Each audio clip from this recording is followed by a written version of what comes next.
तो स्टूडेंट्स आज हम डिस्कस करने जा रहे हैं आपकी एक्सरसाइज 10.3 स्ट्रेट लाइंस हमने स्टार्ट किया था। ठीक है, लास्ट एक्सरसाइज उसकी है ये 10.3। तो before proceeding towards the questions let us discuss some basic concepts. ठीक है, तो यहाँ पर हमने क्या पढ़ना है, यहाँ पर भी हमने लाइंस के बारे में ही पढ़ना है। ठीक है, तो यहाँ पर हमने कन्वर्जेंस पढ़नी है। जैसे जर्नल इक्वेशन दी होगी उसको हमने उसको कन्वर्ट करो इंटरसेप्ट फॉर्म में, स्लोप इंटरसेप्ट फॉर्म में या नॉर्मल फॉर्म में। तो ये मैं पहले एक बार डिस्कस कर लेती हूँ। देखो, ये हमारे पास अगर कोई कोऑर्डिनेट एक्सिस है और ये हमारे पास एक लाइन है। ठीक है, तो यहाँ पर मुझे क्या होगा, इक्वेशन ऑफ जो लाइन होगी वो मुझे गिवन होगी, जर्नल इक्वेशन ऑफ लाइन। तो आई होप अभी तक आपको पता चल गया होगा कि जर्नल इक्वेशन ऑफ लाइन क्या होती है हमारी, ax plus B Y plus C is equal to 0। This is a general equation of line. तो पहले जो पार्ट में हमारे पास क्वेश्चंस आएंगे वो किस तरह के मिल सकते हैं कि अगर आपको जर्नल इक्वेशन दी है उसको कन्वर्ट करो इंटरसेप्ट फॉर्म में।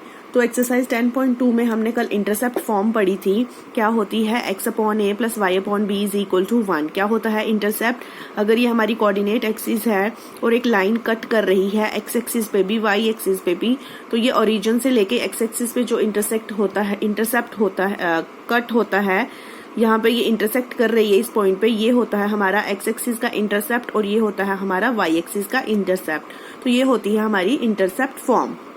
ठीक है, अगर आपको एग्जाम में क्वेश्चन आ जाता है कि ये आपको जर्नल इक्वेशन दी हुई है ax plus B Y plus C is equal to 0 की फॉर्म में, इसको कन्वर्ट कर दो आप इंटरसेप्ट फॉर्म में। तो सबसे पहले आपको पता होना चाहिए कि इंटरसेप्ट फॉर्म होती क्या है। तो हमने ये लिख दी, यहाँ पर इंटरसेप्ट फॉर्म हमारे पास ये है। अब अगर हम इन दोनों को कंपेयर करें तो यहाँ पर हम देख सकते हैं कि यहाँ पर राइट हैंड साइड में, लेफ्ट हैंड साइड में सिर्फ x और y की ही टर्म्स हैं। ठीक है, तो लेफ्ट हैंड साइड में हमारे पास सिर्फ x और y की ही टर्म्स हैं। तो यहाँ पर हम क्या कर सकते हैं, इस इक्वेशन में x और y को इधर रखो, बाकी सारा कुछ जो है हम इधर लेके जा सकते हैं। तो ये हमारा क्या बन जाएगा, 2x plus 3y is equal to 6। अब मैं फिर से इसके साथ कंपेयर करूं तो यहाँ पर जो राइट हैंड साइड है यहाँ पर सिर्फ 1 है। तो इसका मतलब कि मुझे यहाँ पर डिवाइड करना पड़ेगा 6 के साथ। अब मैं सिर्फ इसको तो डिवाइड कर नहीं सकती, तो थ्रू आउट मुझे डिवाइड करना पड़ेगा 6 के साथ। तो यहाँ पर थ्रू आउट मैंने डिवाइड कर दिया, तो ये मेरे पास आ गया 2/6x plus 3/6y is equal to 1। तो इसको डिवाइड कर लेंगे तो ये आ जाएगा x/3 y/2 is equal to 1। तो ये मेरे पास आ चुका है इंटरसेप्ट फॉर्म। यहाँ पर a क्या है 3 और y क्या है 2। तो इसको इंटरसेप्ट क्यों बोलते हैं, क्योंकि x के नीचे होता है उसका इंटरसेप्ट और y के नीचे होता है उसका इंटरसेप्ट। तो आई होप ये इंटरसेप्ट फॉर्म आपको क्लियर होगी। एक चीज और मैं यहाँ बताऊं, यहाँ पर तो 2/6 था तो ये कैंसिल आउट होके ऊपर 1 आ गया।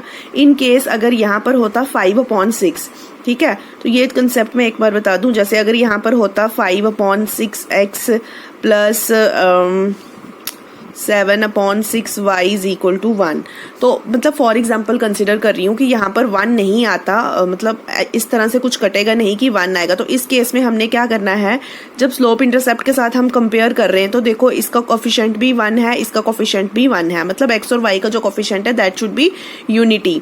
तो इस केस में हम क्या कर देंगे, x को 1 ही रखेंगे तो ये 5 नीचे आ जाएगा इस तरीके से।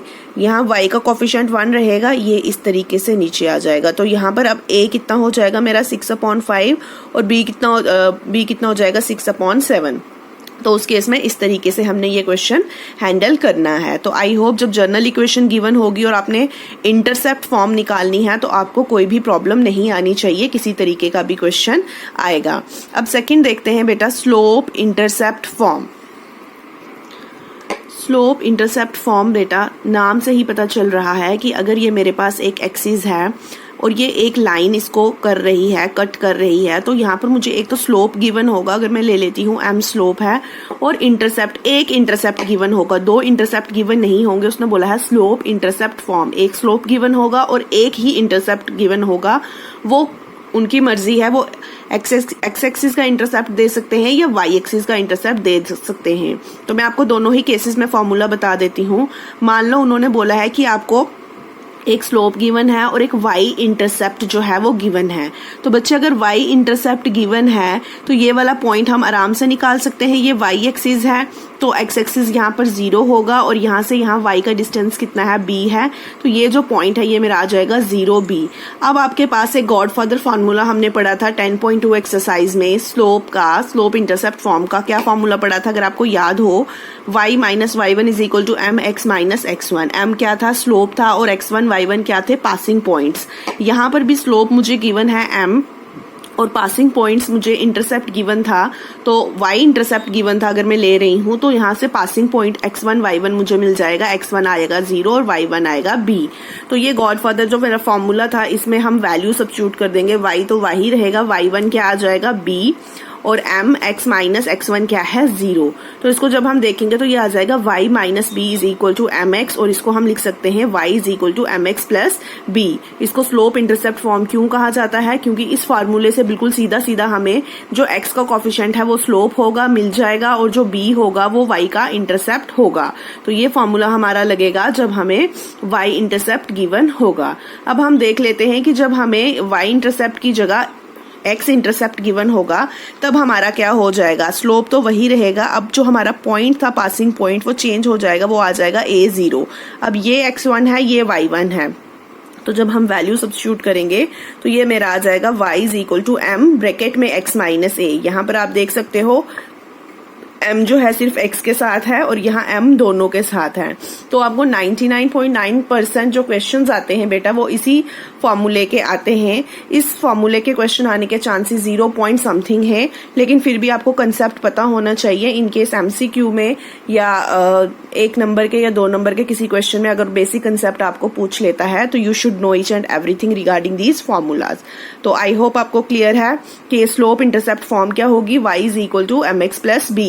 और अगर इन केस आपको ये इक्वेशन दी है और बोला गया है कि बताओ स्लोप कौन सा है, तो जो x का कोफिशिएंट है that will be your slope, और जो साथ में b है वो हमारा क्या हो जाएगा, वो हमारा हो जाएगा y इंटरसेप्ट। और अगर ये इक्वेशन दी है तो ये हमारा हो जाएगा x इंटरसेप्ट। ठीक है, तो अब देखिए कन्वर्ट, अगर उसने बोला है कि जर्नल इक्वेशन उसने दी है लाइन की और आपको बोला गया है कि उसको कन्वर्ट कर दीजिए स्लोप इंटरसेप्ट फॉर्म में, तो बेटा आपको उसके लिए फॉर्मूले जो हैं वो पता होने चाहिए। तो स्लोप इंटरसेप्ट फॉर्म सबसे पहले हम फॉर्मूला लिख लेंगे कि y is equal to mx plus b होता है। अब इसके साथ कंपेयर करके हम निकालते जाएंगे। अगर इसके साथ कंपेयर करें तो LHS में सिर्फ y की टर्म्स हैं, x और जो कांस्टेंट टर्म है वो RHS की तरफ है, तो ये y वाली इधर रहेगी, बाकी सब उधर चले जाएंगे। अब अगर फिर से ध्यान से देखें तो y का कोफिशिएंट क्या होना चाहिए, 1 होना चाहिए। तो ये 3 भी इधर लेके चले जाओ, डिवाइड करवा दो, तो ये मेरी फॉर्म बन जाएगी y is equal to mx plus b। यहाँ पर स्लोप कितना आ जाएगा, -2/3, और b जो y इंटरसेप्ट है वो कितना आ जाएगा 2। और थर्ड आपकी है नॉर्मल फॉर्म। नॉर्मल फॉर्म का फॉर्मूला हमने 10.2 में कल पढ़ चुके हैं हम कि x cos theta plus y sin theta is equal to p जो होता है डिस्टेंस होता है, और थीटा जो होता है वो क्या होता है, एंगल होता है जो लाइन बनाती है पॉजिटिव x एक्सिस के साथ एंटी क्लॉकवाइज डायरेक्शन में। तो यहाँ तक ये आपके 3 फॉर्मूले थे अभी तक। उसके बाद एक और फॉर्मूला हम देख लेते हैं, distance of A point from a line.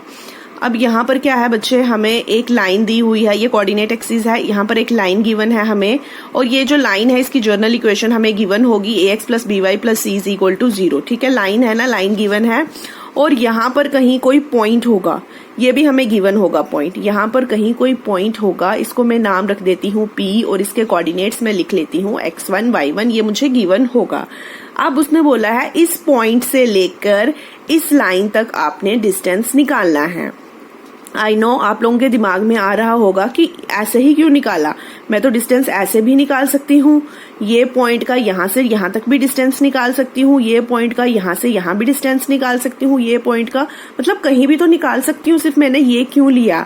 तो इसका जवाब ये है बच्चे कि आपने 10th क्लास में सर्कल्स में एक थ्योरम पढ़ी थी, जिस थ्योरम में आपने ये कंसेप्ट पढ़ा था कि अगर एक पॉइंट है और एक लाइन है, ठीक है, एक पॉइंट है और एक लाइन है, तो उस पॉइंट से हम इनफाइनाइट लाइंस अगर ड्रॉ करते हैं तो जो उस पे परपेंडिकुलर लाइन होती है वो सबसे क्या होती है, शॉर्टेस्ट लेंथ की होती है।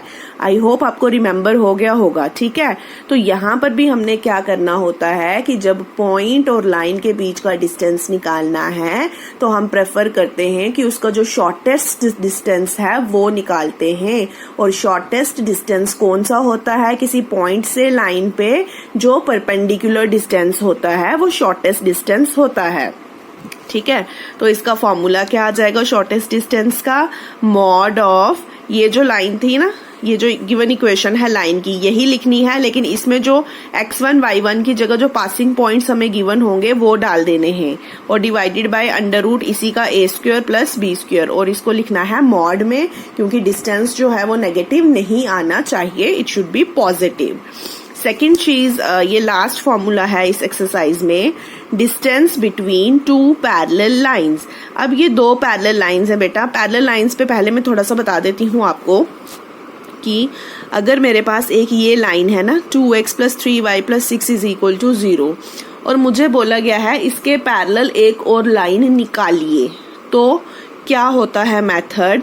जब भी पैरेलल लाइंस की बात होती है तो ये जो x और y दो टर्म्स होती है ना पहली, ये सेम होती हैं पैरेलल लाइंस के केस में, सिर्फ जो c होता है वो दोनों का डिफरेंट होता है, ठीक है। तो अगर ये एक लाइन है तो ये दूसरी लाइन है। अगर मुझसे पूछा जाए बताओ ये दो लाइंस पैरेलल हैं, हाँ, yes, these lines are parallel. क्यों? क्योंकि ये दोनों केसेस में सेम है। अगर मुझे बोला जाए कि ये बताओ ये पैरेलल लाइन है, ये लाइन इन दोनों के पैरेलल है, हाँ है। क्यों? क्योंकि इनके पहले दो वाले सेम हैं, ठीक है। तो पैरेलल लाइंस, आई होप आपको क्लियर हो गया होगा कि दो लाइंस पैरेलल कब होती हैं? जब उनके x वाले कोफिशिएंट्स y वाले कोफिशिएंट जो है बिल्कुल सेम टू सेम होते हैं, सिर्फ जो c होता है वो डिफरेंट होता है। तो अगर हम बोला गया है अब कि distance between two parallel lines निकालना है तो कैसे निकालेंगे? उस केस में दोनों पैरेलल लाइंस की इक्वेशन हमें गिवन होगी, ठीक है। मान लो एक की गिवन है ax + by + c1 = 0, और दूसरी की गिवन है, पैरेलल लाइंस है ना तो पहले दो तो सेम आ जाएंगे, ax + by, ये c डिफरेंट होगा, इसमें c1 था, इसमें लेट कर लेते हैं c2 = 0। तो इसमें डिस्टेंस निकालने का क्या फॉर्मूला होता है? मॉड c1 - c2, इसका कांस्टेंट माइनस इसका कांस्टेंट, और मॉड रखना है, और अंडर रूट a² + b², क्योंकि ये तो सेम ही होंगे ना, इसका भी और इसका भी। तो this is the formula for finding out the distance between two parallel lines. और ये फॉर्मूला था हमारा कब? जब एक पॉइंट और एक लाइन के बीच में हमने डिस्टेंस निकालना है। तो आई होप आपको बेसिक कंसेप्ट रिगार्डिंग जो फॉर्मूलाज हैं 10.3 के वो बड़े अच्छे से समझ आ चुके होंगे। तो now let us move towards your NCERT questions. Exercise 10.3 में आते हैं। तो क्वेश्चन नंबर 1 मैंने आपके साथ डिस्कस कर चुकी हूँ एग्जाम्पल में। Reduce the following equations into slope intercept form and find slopes and Y intercepts, ठीक है। तो क्या करना है हमें? ये गिवन इक्वेशन है, ठीक है, इक्वेशन हमें गिवन है, तो इसको हमने स्लोप इंटरसेप्ट फॉर्म में कन्वर्ट करना है।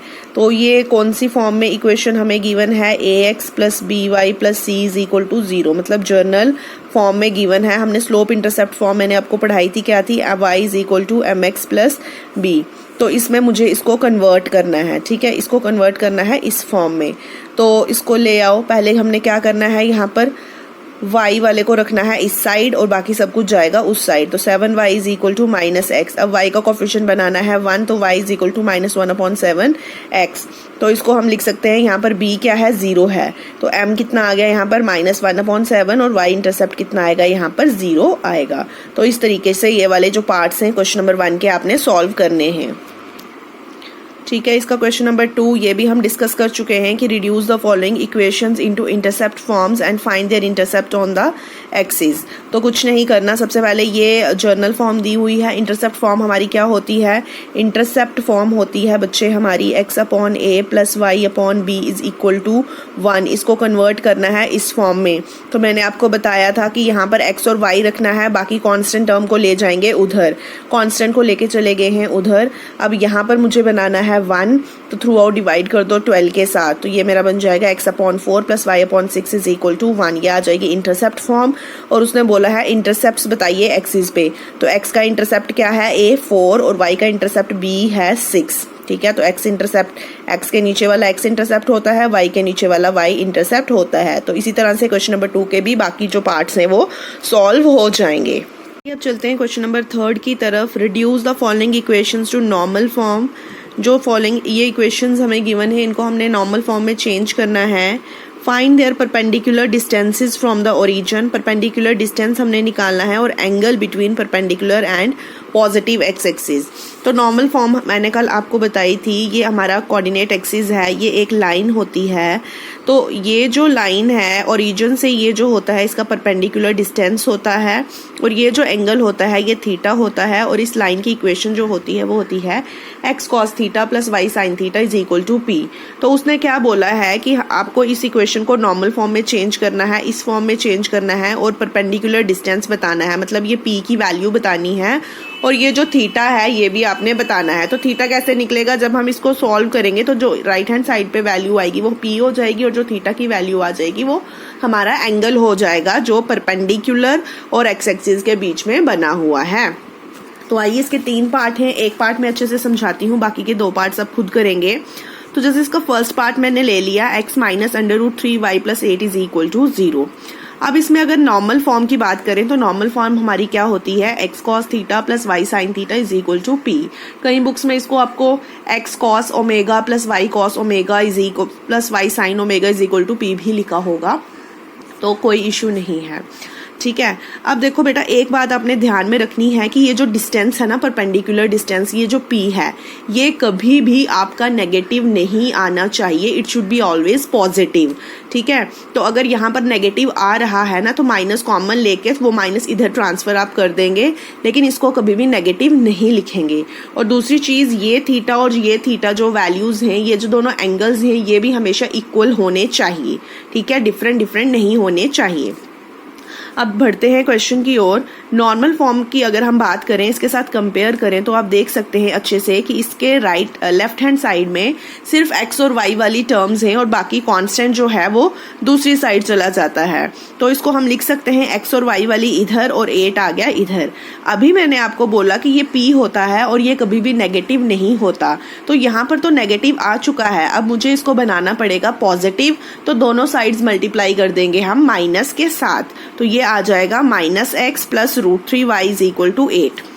अब कुछ हद तक मेरा ये आ चुका है, पॉजिटिव आ चुका है। ठीक है, अब अगर मैं यहाँ देखूं x का कोफिशिएंट कितना है, 1 है, y का कोफिशिएंट कितना है, √3 है इज इक्वल टू 8। अब देखो ये मेरे पास ऑलमोस्ट आ चुका है। अब मुझे x के साथ बनाना है cos थीटा और y के साथ बनाना है sin थीटा।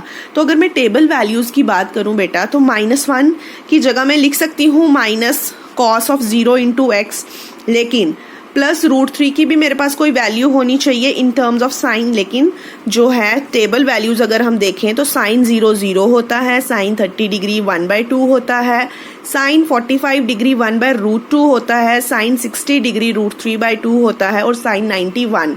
√3 की वैल्यू तो है ही नहीं है साइन की कहीं, तो यहाँ पर जो है हमें प्रॉब्लम आ जाती है। ठीक है, और मोर ओवर जो एंगल यहाँ पर होगा सेम एंगल यहाँ पर भी निकलना चाहिए। तो यहाँ तक आई होप कोई प्रॉब्लम नहीं है। तो यहाँ के बाद हमने बच्चे क्या करना होता है, दोनों साइड्स को डिवाइड कर देते हैं √a² प्लस b²। मैं फिर से रिपीट कर रही हूँ, इस स्टेप के बाद दोनों साइड्स को डिवाइड कर दो √a² प्लस b²। a क्या होगा, जो x का कोफिशिएंट होगा, और b क्या होगा, जो y का कोफिशिएंट होगा। तो इस केस में हम देखें √a² प्लस b² मतलब √-1 का स्क्वायर प्लस √3 का स्क्वायर। तो ये आ जाएगा -1 का स्क्वायर 1 और √3 का स्क्वायर मतलब 3। 1 + 3 आ जाएगा 4, तो √4 इज इक्वल टू 2। तो यहाँ डिवाइड कर दो, ये आ जाएगा -1/2x plus √3/2y is equal to 8/2 आ जाएगा 4। ठीक है, अब यहाँ तक मेरे पास आ चुका है। अब हमने क्या करना है, अगर आपको टेबल वैल्यूज़ नहीं याद हैं तो आपको टेबल वैल्यूज़ अच्छे से याद होनी चाहिए। और हमने देखना है कि x के साथ क्या है, देखो यहाँ पर cos है, तो मतलब cos की जो वैल्यू है वो 1/2 कहाँ पर होती है, 60 डिग्री में। तो माइनस का माइनस रहेगा, इसको मैं लिख सकती हूँ cos 60 degree x plus sign, y के साथ साइन है ना, साइन की वैल्यू √3/2 कहाँ पर होती है, 60 डिग्री में। तो ये आ जाएगा sine 60 degree y is equal to 4। काफ़ी हद तक क्वेश्चन सॉल्व हो चुका है।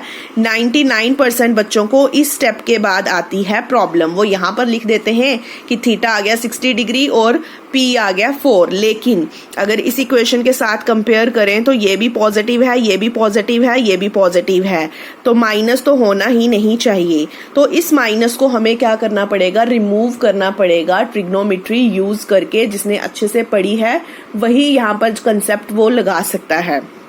और एक चीज, जो कंसेप्ट आपने इस पे लगाना है सेम कंसेप्ट आपका साइन वाले पे भी लगेगा।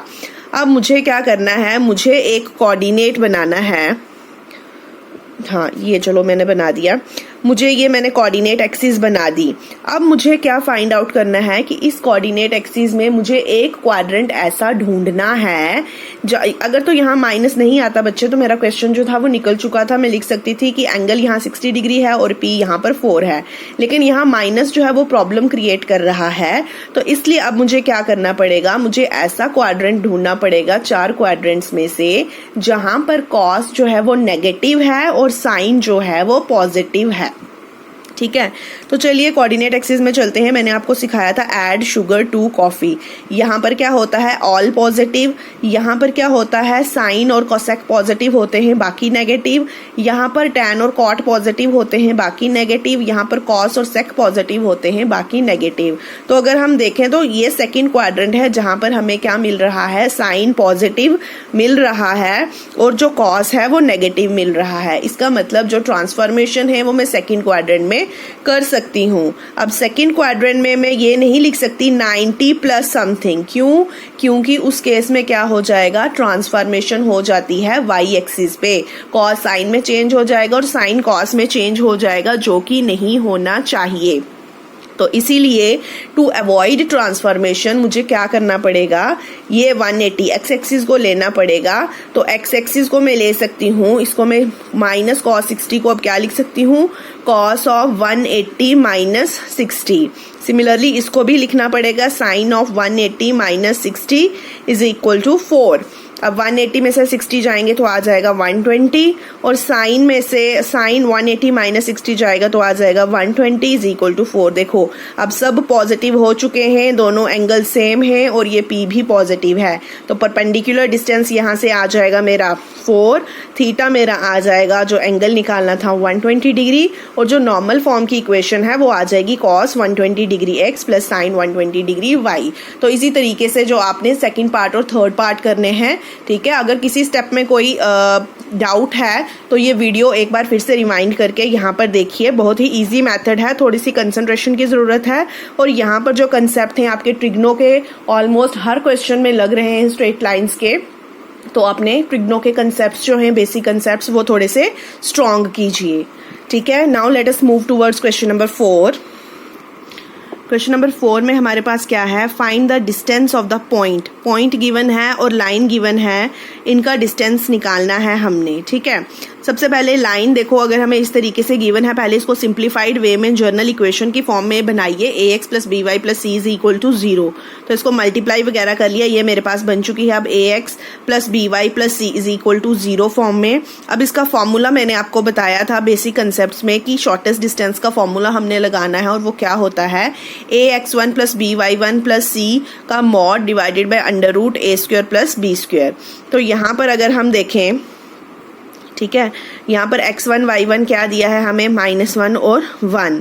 और यहाँ पर a, अगर a b c की बात करें, कैपिटल ले लो या स्मॉल ले लो, जो भी फॉर्मूले में लिखोगे वही लिखना। a आ जाएगा x का कोफिशिएंट, b आ जाएगा y का कोफिशिएंट -5 और c आ जाएगा कांस्टेंट जो है 82। तो यहाँ पर आप वैल्यूज जो है सब्स्टिट्यूट कर दोगे तो आपका जो आंसर है वो निकल के आ जाएगा। नेक्स्ट देखिए, find the points on the X axis whose distance from the line this are 4 units. हमने क्या निकालना है, पॉइंट निकालना है एक्स एक्सिस पे। पॉइंट निकालना है एक्स एक्सिस पे मतलब क्या है कि x, 0 हमने फाइंड आउट करना है। d हमें गिवन है कि कितना है, 4 यूनिट्स है। तो इक्वेशन ऑफ लाइन सबसे पहले हमें ये इंटरसेप्ट फॉर्म में दी हुई है। इंटरसेप्ट फॉर्म को हम चेंज कर देते हैं पहले किसमें, जर्नल इक्वेशन की फॉर्म में। तो ये ऐसे क्रॉस मल्टीप्लाई कर लो, तो अब जो ये बन जाएगी ax plus B Y plus C is equal to 0। ये बन चुकी है हमारी जर्नल इक्वेशन। ठीक है। अब उसने क्या बोला है, जर्नल इक्वेशन मेरे पास आ चुकी है। पॉइंट ये है मेरे पास x,0, यहाँ से x की वैल्यू मुझे फाइंड आउट करनी है और शॉर्टेस्ट डिस्टेंस भी मुझे गिवन है 4। तो यहाँ पर मैं शॉर्टेस्ट डिस्टेंस का फॉर्मूला लगा सकती हूँ, जो कि आपने पढ़ा था, क्या होता है ax1 plus by1 plus c इसका mod divided by √a² plus b²। x1 यहाँ x है, y1 यहाँ 0 है, तो ये वैल्यूज हम सब्स्टिट्यूट करेंगे और d क्या है यहाँ पर 4 गिवन है। तो इसको हम जब सॉल्व करेंगे तो मेरे पास x की जो है वो वैल्यूज निकल के आएंगी 2, एक आएगी 8 और एक आएगी -2। तो रिक्वायर्ड पॉइंट या तो होगा 8,0 या होगा -2,0। नेक्स्ट क्वेश्चन देखिए, find the distance between parallel lines. Parallel lines के बीच डिस्टेंस का ये फॉर्मूला होता है, ये मैंने अभी आपको बेसिक में बताया था। तो ये देखो दोनों पैरेलल लाइंस है, इसमें पहली term, second term, first term, second term दोनों सेम है।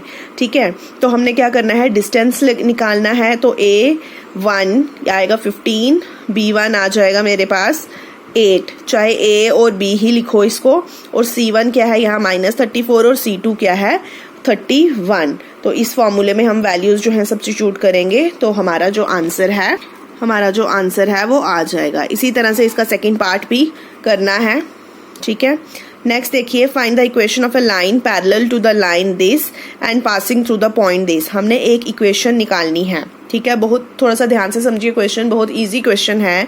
इक्वेशन हमने निकालनी है एक लाइन की, वो लाइन इसके पैरेलल है। इसके पैरेलल है तो मतलब वो लाइन क्या होगी, 3x - 4y plus something is equal to 0। ठीक है, और वो लाइन कहाँ से पास कर रही है, पासिंग पॉइंट हमें गिवन है -2,3। तो कोई प्रॉब्लम नहीं है। देखिए ये मेरे पास गिवन लाइन है। ठीक है, ये मेरे पास आ जाएगी लाइन। अब यहाँ से अगर मुझे स्लोप निकालना है, ठीक है, इसको थोड़ा सा और सिंपल यहाँ पर मैं बताती हूँ। देखो मुझे ये लाइन गिवन है, ठीक है, तो मुझे इसके पैरेलल एक और लाइन निकालनी है। तो इसके पैरेलल एक और लाइन निकालनी है तो मतलब दूसरी लाइन कौन सी हो जाएगी, ये वाली दो तो सेम रहेंगी ना, पहली 3x - 4y, और यहाँ ये चीज़ मुझे नहीं पता यहाँ पर क्या है, तो मैं इसमें लिख सकती हूँ +k = 0। अब मुझे अगर k की वैल्यू पता चल जाए तो ये दूसरी जो पैरेलल लाइन है ये भी फाइंड आउट हो जाएगी आराम से। ठीक है, तो इसके लिए बेटा हम क्या करते हैं, हमें पासिंग पॉइंट गिवन है, पासिंग पॉइंट हमें गिवन है कि -2, 3। तो मतलब यहाँ पर x क्या है -2 और y क्या है 3। तो इस इक्वेशन में x की जगह पर -2 पुट कर दो और y की जगह पर 3 पुट कर दो, तो यहाँ से k की वैल्यू आ जाएगी मेरी 18। अब k की वैल्यू अब यहाँ पर डाल दो तो ये आ जाएगी 3x - 4y + 18 = 0। ये दूसरी पैरेलल लाइन जो इसके पैरेलल है। ठीक है, क्योंकि ये दोनों सेम, ये दोनों सेम, ये c डिफरेंट है, तो मतलब ये इसके जो पैरेलल थी लाइन ये हमने आराम से निकाल दी simply by putting these 2 points in this equation. Question number 8 देखिए, find the equation of the line perpendicular to the line this having x intercept 3। तो क्या कहता है, ये कोऑर्डिनेट एक्सिस है, ये एक लाइन है, इस लाइन का जो इंटरसेप्ट है x एक्सिस पे वो 3 है, मतलब ये वाला पॉइंट 30 है। ठीक है, find the equation of the line perpendicular to the line, और ये एक और लाइन है जो इस लाइन पे परपेंडिकुलर है और इसकी इक्वेशन जो है वो ये दी गई है। ठीक है, तो बेसिकली क्या है, एक ये लाइन है, एक ये लाइन है, इसका पासिंग पॉइंट गिवन है, स्लोप गिवन नहीं है, तो इस लाइन की मुझे इक्वेशन गिवन है। ठीक है, तो अगर इक्वेशन गिवन है तो स्लोप निकाल सकती हूँ मैं। स्लोप निकालने का फॉर्मूला क्या होता है, -a/b। a क्या होता है, कोफिशिएंट ऑफ x, और b क्या होता है, कोफिशिएंट ऑफ y। तो इसका मुझे स्लोप निकल जाएगा। तो 10.2 में हमने किया था, जब दो लाइंस परपेंडिकुलर होती हैं उनके स्लोप की मल्टीपल होती है -1। तो फिर ये इस लाइन का स्लोप भी मुझे मिल जाएगा। जब इस लाइन का स्लोप मिल जाएगा और पॉइंट भी मेरे पास है तो आराम से मैं y - y1 = mx - x1 जो गॉडफादर फॉर्मूला था हमारा, उसको यूज करके इस लाइन की इक्वेशन आराम से निकाल सकती हूँ। तो वही मैंने लिखा है, जो मुझे इक्वेशन गिवन थी इसको कंपेयर कर लिया -a/b के साथ, तो स्लोप मेरा इस लाइन का स्लोप आ जाता है -1/7। अब दोनों लाइंस परपेंडिकुलर हैं तो दोनों के स्लोप का मल्टीप्लाई आ जाएगा -1। तो इस लाइन का जो स्लोप है वो मेरे पास निकल के आ जाएगा -7। तो स्लोप मेरे पास आ चुका है, पासिंग पॉइंट मेरे पास है 3,0। तो इस पॉइंट स्लोप फॉर्म की उसमें फॉर्मूले में हम सब्स्टिट्यूट कर देंगे, तो this will be the required equation of line. Next question number 9 देखिए, find the angle between the lines. अब दो लाइंस गिवन है हमारे पास और दोनों लाइंस के बीच में हमने एंगल जो है वो फाइंड आउट करना है।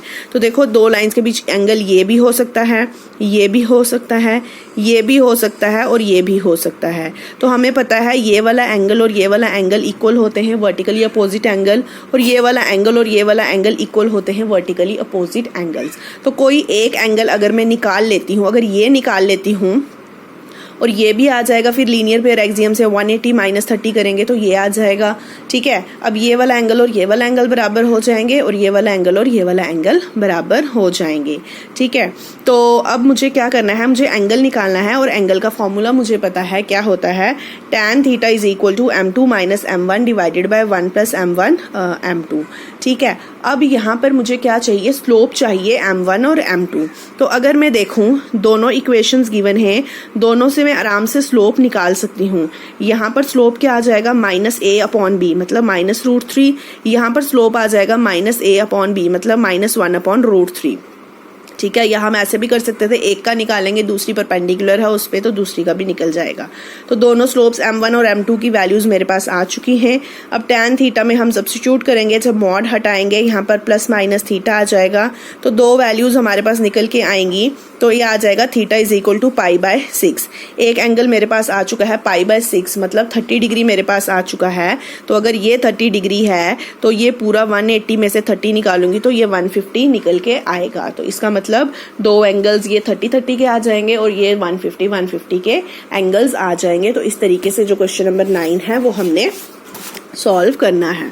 क्वेश्चन नंबर 10 देखिए, the line through the points, ये दो पॉइंट्स हैं और एक लाइन इनको इंटरसेक्ट कर रही है और इस लाइन की इक्वेशन हमें दी गई है, ठीक है। Find the value of h, हमने h की वैल्यू फाइंड आउट करनी है। तो अगेन ये हमें लाइन गिवन है, तो इस लाइन से हम क्या निकाल सकते हैं, इसका स्लोप निकाल सकते हैं -a/b मतलब -7/-9। तो ये इसका इस लाइन का स्लोप आ जाएगा 7/9। अब इस लाइन का स्लोप हम निकाल सकते हैं पॉइंट फॉर्म से, y2 minus y1/x2 minus x1 जो सेकेंड एक्सरसाइज में हमने करा था। तो ये आ गया इसका भी स्लोप। अब हमने h की वैल्यू निकालनी है। स्लोप मेरे पास दो आ चुके हैं, एक ये आ चुका है, एक ये आ चुका है। दोनों जो लाइंस हैं वो परपेंडिकुलर हैं, तो उनके स्लोप की मल्टीपल क्या हो जाएगी, -1। तो बस यही कंडीशन लगाई, m1 into m2 is equal to -1। तो इस इक्वेशन को हम सॉल्व करेंगे तो हमारी जो वैल्यू है h इज इक्वल टू 22/7 निकल के आएगी। नेक्स्ट क्वेश्चन देखिए बेटा, question number 11, prove that the line through the point x1 y1 and parallel to the line this is this. Same question number 7 जैसे किया था हमने, दो पैरेलल लाइंस हैं। पहली पैरेलल लाइन ये है, अगर पहली पैरेलल लाइन ये है तो इसके पैरेलल जो लाइन होगी दूसरी वो क्या हो जाएगी हमारे पास, ax plus by plus k, ठीक है। तो क्योंकि पैरेलल लाइंस में ये पहले दो सेम रहते हैं, सिर्फ ये वाली चीज़ चेंज होती है। यहाँ से k की ठीक है, ये आ जाएगा ax plus by plus k is equal to 0। तो यहाँ पर क्या करना है, अब यहाँ पर पासिंग पॉइंट जो दिया है क्वेश्चन नंबर 7 में, आई थिंक -2 और -3 कुछ इस तरीके से दिया था। यहाँ पर पासिंग पॉइंट दिया है x1 y1, तो x की जगह पर आ जाएगा x1, y की जगह पर आ जाएगा y1। तो यहाँ से k की वैल्यू हम निकाल लेंगे -ax1 माइनस by1। तो k की वैल्यू यहाँ से निकाल, k की वैल्यू ही तो यहाँ सब्स्टिट्यूट करते हैं हम, तो k की वैल्यू हमने यहाँ पर सब्स्टिट्यूट कर देनी है। तो सब्स्टिट्यूट करने के बाद जब हम सॉल्व करेंगे तो मुझे यही मिलेगा। लेट मी शो यू, ये देखिए ax plus by plus k की वैल्यू ये मैंने डाल दी। अब ये a और a कॉमन ले लो, x minus x1, b common, y minus y1 is equal to 0। अब क्वेश्चन नंबर 12 देखिए, two lines passing through the point. 1 second, ये मैंने थोड़ा सा और सिंप्लीफाई किया है इस क्वेश्चन को।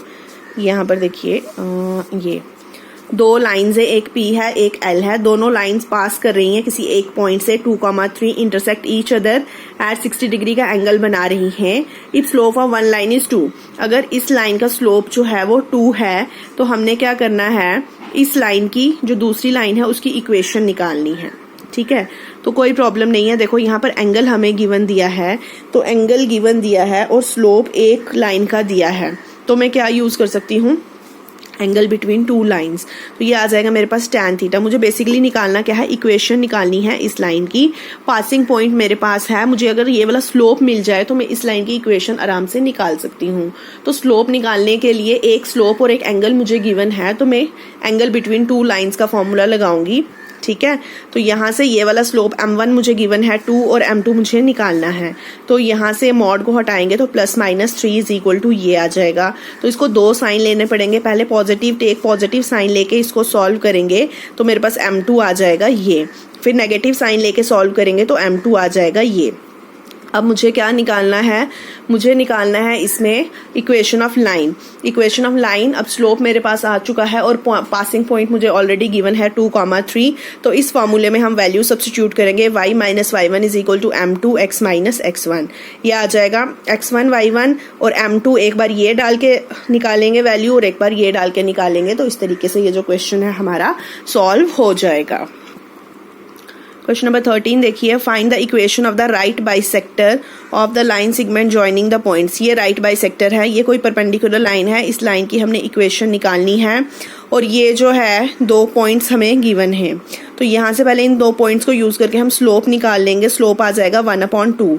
तो इसका स्लोप मेरे पास आ चुका है 1/2। अब 1/2 स्लोप आ गया है तो ये दोनों परपेंडिकुलर हैं, तो इस लाइन का भी स्लोप निकल के आ जाएगा। जब इस लाइन का भी स्लोप मेरे पास आ जाएगा m1.m2 is equal to -1 use करके, अब स्लोप आ चुका है, मुझे पॉइंट चाहिए। तो पॉइंट ये बाइसेक्टर है ना, तो ये मिड पॉइंट फॉर्मूला यूज करके ये वाला पॉइंट भी निकाल लूंगी मैं। ठीक है, तो ये वाला पॉइंट आ जाएगा मेरा 1,3 और स्लोप मेरे पास आ चुका है -2। अब स्लोप भी आ गया और x1 y1 भी आ गया, तो उसको यूज करके y minus y1 is equal to mx minus x1 में हम सब्स्टिट्यूट करेंगे तो हमारा जो आंसर है वो निकल के आ जाएगा। नेक्स्ट देखिए, find the equation of the foot of the perpendicular from the point -1 3 to the line. ये लाइन गिवन है, ये पॉइंट दिया है, हमने क्या निकालना है, equation of foot of perpendicular. इस फुट ऑफ परपेंडिकुलर की हमने इक्वेशन निकालनी है। तो गिवन इक्वेशन ऑफ लाइन हमारे पास ये है। तो कोई भी लाइन, जैसे मैंने पैरेलल लाइन बताई थी ना आपको कि पैरेलल लाइंस क्या होती हैं, ये दो सेम रहता है और ये चेंज हो जाता है। इसी तरह अगर लाइंस परपेंडिकुलर हो ना, एक लाइन के ऊपर दूसरी लाइन अगर परपेंडिकुलर बतानी हो तो वो हम कैसे बताते हैं, ये देखो, ये x और y सेम रहते हैं, उनके जो कोफिशिएंट्स होते हैं ना वो इंटरचेंज हो जाते हैं। ठीक है, उनके कोफिशिएंट्स क्या हो जाएंगे, इंटरचेंज हो जाएंगे और यहाँ पर बीच में प्लस आ जाएगा। ठीक है, this is plus k equal to 0। ठीक है, अब ये दूसरी लाइन आ चुकी है, पॉइंट हमें गिवन है, पॉइंट यहाँ पर पासिंग पॉइंट गिवन है हमें -1,3, यहाँ पर -1 और यहाँ पर 3 डालेंगे, k की वैल्यू आ जाएगी। k की वैल्यू इसमें डालोगे तो ये जो लाइन है परपेंडिकुलर वो हमें मिल जाएगी। ठीक है, ये देखिए, ये हमें दूसरी जो परपेंडिकुलर थी लाइन वो भी मिल चुकी है, उसकी इक्वेशन भी मिल चुकी है। अब हमें क्या बोला गया है कि हमने फुट ऑफ परपेंडिकुलर निकालना है। तो foot of perpendicular is equal to the point of intersection of lines 1 and 3। ठीक है, जो लाइन 1 थी और ये जो परपेंडिकुलर लाइन निकाली है, इनका जो इंटरसेक्टिंग पॉइंट है वो है फुट ऑफ परपेंडिकुलर। अब क्या करना है, हमने इन दोनों को सॉल्व करना है। इन दोनों इक्वेशंस को सॉल्व करने के लिए आप कोई भी मेथड लगा सकते हैं, सब्स्टिट्यूशन, एलिमिनेशन या क्रॉस मल्टीप्लिकेशन। जैसे यहाँ पर क्रॉस मल्टीप्लिकेशन मेथड लगाया है। ठीक है, तो उसमें क्या होता है, पहला पॉजिटिव नेगेटिव फिर positive divided by determinant form में लिख के, तो इस तरीके से जो x की और y की कोऑर्डिनेट्स हमने निकालने हैं, एक आ जाएगा 68/25, एक आ जाएगा -49/25। Now the last question, the perpendicular from the origin to the line y is equal to mx plus c meets it at the point -1 2, find the value of m and c। ठीक है, एक perpendicular है from the origin से लेके किसी line पे है, ये line y is equal to mx plus c है, मीट कर रहा है इसको -1 और 2 पे। हमने वैल्यूज निकालनी है m की और c की, तो कोई प्रॉब्लम नहीं है। तो जो स्लोप है AB का वो m है और जो स्लोप है OM का वो हम ले लेते हैं m1। तो स्लोप ऑफ OM निकल जाएगा y2 minus y1/x2 minus x1। दोनों जो हैं वो परपेंडिकुलर हैं, तो यहाँ से इसका स्लोप भी निकल जाएगा। तो m की वैल्यू हमारे पास आ जाएगी, m1 आ जाएगा -2 और m आ जाएगा मेरे पास 1/2।